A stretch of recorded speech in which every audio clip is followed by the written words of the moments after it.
Oi pessoal, aqui quem fala é a deputada estadual Ana Campagnolo, aqui de Santa Catarina, para atualizar você do que está acontecendo na Assembleia Legislativa. Você que acompanha meu trabalho talvez tenha chegado até aqui por causa do antifeminismo ou do livro que eu publiquei sobre esse assunto. Esse livro, que fala sobre uma temática cada vez mais recorrente na sociedade, na cultura brasileira, é apenas uma forma de popularizar o que acontece no parlamento de uma forma um pouco mais sutil. Desde que eu entrei aqui na Assembleia Legislativa, tenho acompanhado que todos os meses, com muita frequência, aparecem projetos de lei que fazem distinção entre homens e mulheres. Por exemplo, projetos de lei com reserva de vagas para aquisição de apartamentos Minha Casa Minha Vida. Projetos de lei com auxílio emergencial especial para mulheres. Projetos de lei com cirurgia plástica para mulheres vítimas de violência, mas para homens não. E assim sucessivamente. Essa semana, mais uma vez, esse assunto entrou em pauta na Assembleia Legislativa. E eu quero que você acompanhe agora um pouco do que foi o nosso debate, o debate entre os deputados de direita, de esquerda, deputados feministas e tudo mais aqui no Parlamento. Discussão e votação em turno único do projeto de lei 363.3/2017 dispõe sobre a reserva de vagas de trabalho em agências de emprego e de vagas nas escolas da rede pública estadual para mulheres vítimas de violência doméstica ou familiar e seus filhos e adota outras providências, com parecer contrário da Comissão de Constituição e Justiça à emenda apresentada em plenário. A emenda que eu apresentei na CCJ, que foi rejeitada, apenas modificava esse projeto de lei, dizendo que trocando a expressão mulher pela expressão pessoa. Então, eu apresentei a seguinte emenda: dispõe sobre o atendimento prioritário em agências de emprego e disponibilidade de vagas nas escolas da rede pública estadual para pessoas vítimas de violência doméstica ou familiares e seus filhos, e adota outras providências. Mas eu não consigo entender a minha emenda, que estende uma lei que é só para mulheres, para todas as pessoas, foi rejeitada. E eu fico extremamente incomodada com isso, porque esta lei serve para mulheres, mas não serve para outras pessoas. Eu sou mulher, então estou no meu lugar de fala, como diriam as feministas. Por ano, quantos projetos de lei nós temos dedicados a mulheres? Veja, a Constituição diz que nós somos todos iguais. No meu entendimento, homens e mulheres são iguais em dois aspectos. Primeiro, diante de Deus, e segundo, diante da lei. Se eles são iguais ou não biologicamente, nos seus papéis sociais, dentro do casamento, isso é uma discussão ideológica. Mas a discussão constitucional é: perante a lei, homens e mulheres precisam ser iguais. E eu estou aqui falando como mulher, não deixei de ser mulher para poder trazer esse assunto para casa. Eu imprimi uma lista de quantos projetos de lei voltados às mulheres nós temos em 2019. Basta você escrever lá a palavra mulher, vão aparecer 555 documentos. Em 2020, se você escrever a palavra mulher, 386. E em 2021, ano vigente, se você escrever a palavra mulher, 190 em tramitação. Somando isso daqui, é por volta do milhar. Praticamente 1.000 projetos sectários com leis específicas para as mulheres. Em contrapartida, eu pesquisei a palavra homem. Eu falei, não é possível, o mundo é tão machista. Deve então, se tem 1.000 projetos para mulher, deve ter 5.000 para homens, afinal o mundo é machista demais. E eu encontrei apenas 4 referências à palavra homem, projetos voltados ao homem. Uma das raras iniciativas em sentido contrário para tentar rebater essa hegemonia do movimento feminista dentro do parlamento vem do nosso Gabinete 8. Foi uma proposição de uma resolução que eu apresentei no meu mandato para criarmos a Procuradoria Especial do Homem dentro da Assembleia Legislativa. A nossa proposta prevê que esta Procuradoria cuide especialmente daqueles assuntos nos quais os homens são vulneráveis ou estão em situação de vulnerabilidade. Na verdade, espelha a proposta da Procuradoria Especial da Mulher, apenas mudando o mote de feminino para masculino. A proposta da Procuradoria Especial da Mulher foi aprovada em várias comissões e está em tramitação para ser aprovada em plenário, o que leva a concluir que, evidentemente, seguindo a lógica constitucional, não há razões para barrar a criação da Procuradoria Especial do Homem que nós propusemos. Existem inúmeros, realmente muitos projetos, não tem nada a ver com a pessoa dos deputados, mas com o direcionamento desses projetos de lei. Teve uma ocasião em que eu fiz uma emenda ao projeto do deputado Fernando Crelli. O projeto era sobre músicas que tinham algum tipo de preconceito contra mulheres ou homossexuais, não era? Nós fizemos uma emenda naquela ocasião e mudamos esse projeto, proibindo qualquer caráter ofensivo, não somente a homossexuais e a mulheres, mas a qualquer pessoa. Lembra disso? E foi aprovado naquela ocasião. Mas hoje, estranhamente, na CCJ, a minha emenda foi derrubada. E eu gostaria de falar sobre alguns fatos que justificam por que eu fico revoltada com esses projetos que tratam das mulheres como únicas vítimas de violência. Basta os senhores irem para o Google e escreverem ali, mulheres violentas ou mães assassinas, tá? É só o senhor escrever isso daí que o senhor vai ver. Ontem, a polícia investiga a mãe após morte de criança de 3 anos encontrada desacordada em São Paulo. Notícia da Globo. Recentemente, todo mundo discutiu a morte do menino Henri Borel. Lembram disso? Alguns anos atrás, todo mundo discutiu o assassinato do menino Juan, que foi assassinado por 2 mulheres. As 2 mulheres cortaram o pênis do menino com uma faca de manteiga, deixaram o menino agonizar por 1 ano e depois picaram a criança em pedaços, congelaram um pedaço, porque não sei o que queriam fazer, o resto... Olha, o crime mais bárbaro da história do Brasil foi cometido num contexto de violência doméstica e perpetrado por 2 mulheres. Só para atualizar esse dado, mais homens morrem de Covid do que mulheres. No entanto, aqui na casa, existem projetos de lei com auxílio emergencial para mulheres vítimas de violência durante a pandemia.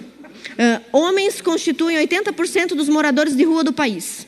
Os empregos mais perigosos são desempenhados por homens. Os homens têm 10 vezes mais chances de morrerem no trabalho. As mortes violentas atingem 11 vezes mais homens do que mulheres em idade jovem ou adulta. Acidentes de trabalho vitimizam 2 vezes mais homens do que mulheres. Os homens representam 76% dos suicidas do país. Os homens são minoria nos cursos de graduação e educação profissional. Os homens têm o dobro de chances de se tornarem alcoólatras ou usuários de drogas. Os homens têm maior índice de vício em drogas ilícitas. Os meninos correspondem a 60% da mão de obra infantil. Os homens são os menos beneficiados em auxílio emergencial. Os homens não têm prioridade em situação de emergência, em chacina, em bombardeio. Os homens só possuem 1 dia de licença paternidade. Os homens praticam um alistamento obrigatório e são tolhidos dos seus direitos, como prestar concurso público, se ausentarem do serviço obrigatório. Os homens constituem 95% da população carcerária. E olha, eu fiz uma lista gigante, eu não quero me alongar aqui, mas é toda hora esses projetos passando na casa, como se ser mulher fosse a pior agrura que pudesse acometer no ser humano. Quando apresenta-se um projeto de lei dizendo que a violência contra a mulher somente, eu me pergunto, os idosos não sofrem violência? As crianças não sofrem violência? Os adolescentes não sofrem violência? Os homens não sofrem violência? Por que a minha emenda, estendendo um projeto de lei que era para mulheres, a todas as pessoas, foi reprovada? A Ana gosta bastante de números, eu também. Quero explicar para ela por que nós temos proposições que se dirigem diretamente ao gênero feminino. Assim, ó, Ana, de 2014 a 2017, 99% do total de pessoas agredidas foram mulheres. De 1.557 registros no período, 21 destes tiveram como alvos os homens. Quero dizer para os nossos colegas aqui também que a disparidade de gênero em relação ao crime no Brasil chega a incríveis 89%. 89% mais de violência é aplicada e dirigida à mulher. Nós não podemos, senhor presidente, seguir no discurso negacionista de que a mulher sofre violência tal qual igual ao homem. Os números são muito absurdos. Nós defendemos instrumentalização de políticas fortes que nos mostrem esta realidade. Para tudo nesse argumento que você acabou de ouvir, que é de uma deputada feminista, de uma deputada de esquerda do partido do Ciro Gomes. Olha só, uma das informações que ela traz pra gente, aliás, dados bastante enviesados, porque quando a gente pesquisa a fundo, a gente vê que não é bem isso. Mas veja, existe um problema de subnotificação, porque evidentemente os homens não vão denunciar as mulheres que os agridem de todas as formas. E existem matérias, jornais, pesquisas, índices internacionais e nacionais que demonstram que as mulheres são responsáveis por 60% da violência que acontece dentro de casa. Repugno esse termo que a senhora usou para falar sobre os dados que eu apresentei, o termo negacionista, porque em momento nenhum eu neguei que as mulheres são vítimas de violência. Eu realmente não sei qual é o dado que a senhora está trazendo aqui, mas eu vou abrir rapidamente o Ministério da Saúde, o SIM, Sistema de Informação sobre Mortalidade, dados do governo, dados oficiais de 2017. Em 2017, nós tivemos 65.602 homicídios no Brasil. Desses 65 mil homicídios que aconteceram no Brasil, 15% dos homens que foram assassinados no Brasil foram assassinados dentro de casa. Esse número corresponde a 9.575. Então, em 2017, que é o dado mais recente, nós temos 9.575 homens assassinados no contexto doméstico, contra 2.000 mulheres assassinadas no contexto doméstico. A senhora pode contestar esses números? Pode, mas esse é o dado do Sistema de Informações sobre Mortalidade. Morreram 3 a 4 vezes mais homens no contexto doméstico, assassinados por alguém da família ou dentro de casa. Se nós temos essa quantidade de homens, né, como disse a deputada, que apanha deve ser no Brasil, né, não é em Santa Catarina, né, porque aqui em Santa Catarina é machista. Homem vai apanhar? Mas me conte. E nós sabemos que ao longo da história, há não muitas décadas atrás, a mulher não podia sair de casa, não podia falar, não podia votar, e se andasse na rua tinha que ser atrás do homem, não tinha essa história de andar ao lado do homem. E agora nós estamos vendo esse regime de igualdade se tornar cada vez mais próximo e na brincadeira até, às vezes, dizendo que elas já estão, em muitas situações, superando os homens. Inclusive, é isso que a própria deputada Ana fala, nas universidades nós já somos minoria. As mulheres estão sendo muito mais espertas do que os homens. Eu lembro quando criaram o Bolsa Família, aí vem o instinto protetor. Por que não foi para o homem o Bolsa Família? Porque ele gasta na bodega, no futebol, na sinuca, no baralho e assim por diante. E a mulher pensa primeiro em alimentar o filho. Então é justamente por uma questão lógica da sociedade que a mulher recebeu e está recebendo esse valor. Eu estou tentando achar lógica nisso aqui. Aí dizem que a direita é preconceituosa. Jamais. Isso a gente está dando uma clara demonstração de quanto nós não somos preconceituosos. Quando você afunila somente na mulher, você está excluindo, inclusive, a possibilidade de um casal homossexual estar sendo beneficiado com essa própria lei. Eu estou tentando achar lógica nisso aí. Desde a hora que eu sentei aqui, eu estou tentando entender. Pô, daqui a pouco vão falar, se fosse situação inversa, estariam tirando uma lonca do couro da deputada Ana agora aqui, como preconceituosa. Simplesmente isso que estariam fazendo aqui. Eu digo para os senhores e digo para quem está me ouvindo em casa. Eu já estou no meu 3º ano de mandato. Eu nunca sofri preconceito de gênero, de sexo. Nunca um colega de trabalho homem foi machista comigo dentro dessa casa. Em contrapartida, eu já tive o lançamento do meu livro, que é o livro sobre feminismo mais vendido do país, com 50 mil exemplares vendidos, boicotado, uma tentativa de boicote dentro da casa pela bancada da mulher. Inclusive, eu fui expulsa da bancada da mulher. Então, eu gostaria de perguntar se os meninos não podem me receber na bancada dos homens, ou se eu faço uma bancada só para mim.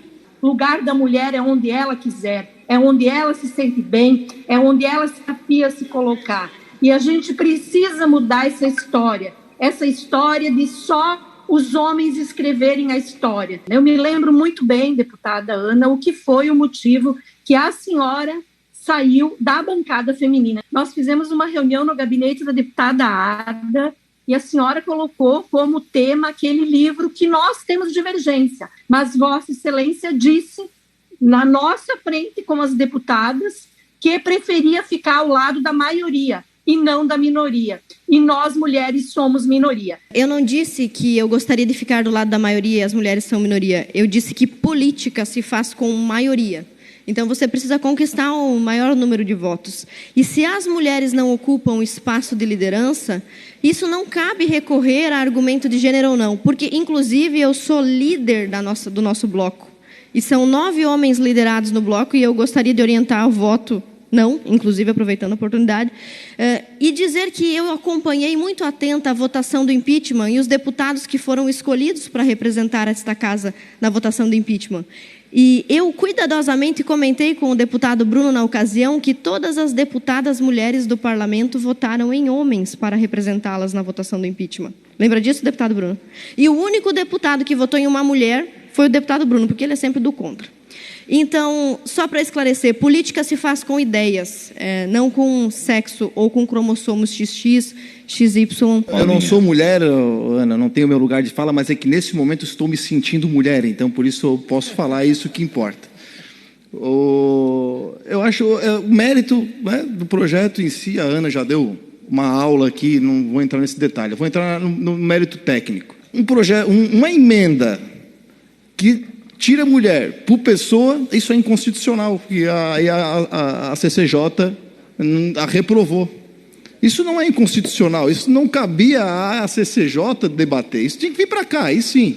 Onde que está a inconstitucionalidade? Alguém me explique o fato de trocar mulher por pessoa. Quando você coloca pessoas, você está abrangendo de forma que todo mundo possa ser assistido, todas as pessoas, inclusive os casais que são homossexuais, estarem sendo contemplados pela lei. Ponto. Ponto final. E isso não deveria ter sido discutido lá na CCJ, onde a tecnicidade que tem que ser observada. E aqui no parlamento a gente discutiu o mérito. E o mérito que nós estamos discutindo aqui é algo que reafirma o conceito preconceituoso do projeto. Ponto. E se fosse a palavra trocada de mulher para homem, seria potencializado isso à quinta potência. E quando você afunila para um único gênero, você está sendo preconceituoso, você está excluindo os demais que serão contemplados. E o que faz com que uma lei ela tenha a sua essência garantida é o quê? Que ela contemple o maior número de pessoas. Pronto. Essa é a essência. Uma lei ela tem que ser abrangente. Por favor, repensem esses projetos de lei. Façam projetos para ajudar as pessoas vulneráveis, mas por que não colocam a palavra pessoa em vez de mulher ou homem? Na Procuradoria da Mulher, no projeto da Procuradoria da Mulher, só as mulheres podem votar. Só as mulheres podem votar. Imagina os senhores se eu fizer alguma coisa aqui dentro onde só homens podem votar, o escândalo que seria. Então, por favor, vamos respeitar a Constituição do ponto de vista da igualdade, porque se existe um lugar, e só existe um lugar, onde homens e mulheres podem ser iguais, é perante a lei.